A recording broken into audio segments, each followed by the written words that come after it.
Can you narrate a brief history of Rabwah to us?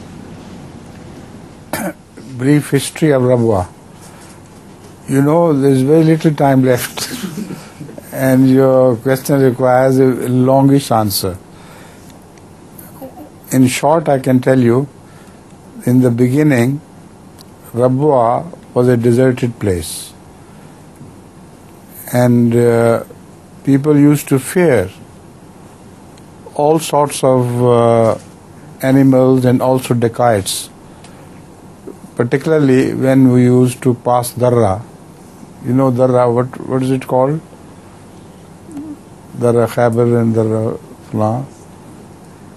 Pass is called, just pass.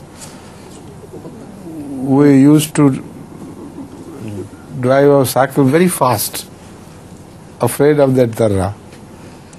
And when we reached Rabwah, we said, Alhamdulillah, at last we have reached. It was all desert and visited by wolves.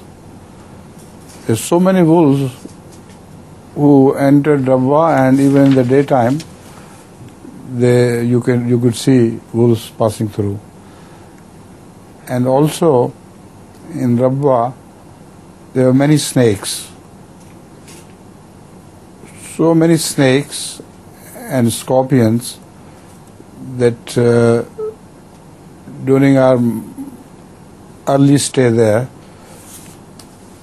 on the roof of the houses, there were snakes and scorpions which kept falling upon us. So it was a very dangerous place. There seemed to be no peace. And with the grace of Allah, the same desert has now become a place of peace and shelter.